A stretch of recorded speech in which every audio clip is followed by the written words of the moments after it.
Gocawang bendingu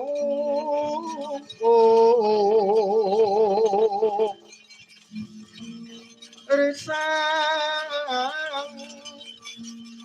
sang pangarso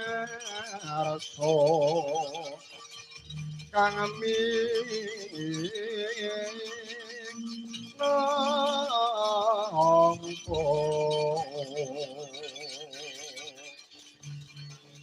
cucuking para wadyapa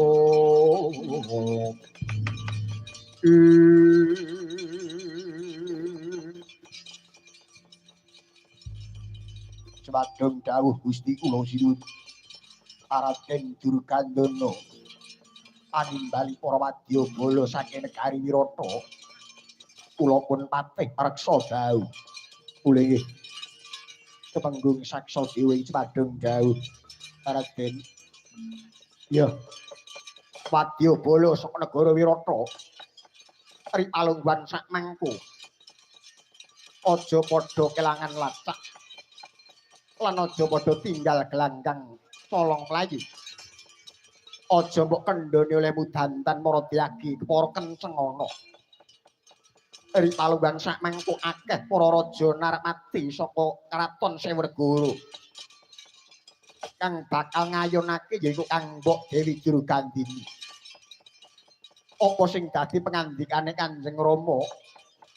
sok sapa sing bisa mupuh saimbara nentremke Praja Wirata ya ana ing kono bakal jinatu krama dening Kang Mbok Dewi Durgandini mula ayo ri palungguhan sak mangko siaga ing gati sawega ing diri mapan ning alun-alun mbok menawa ana payu-payu ana giduh sing bakal ngrusuhi negara Wirata mengko kowe aku lan kabeh wadyabala sing bakal nentremke kahananing Wirata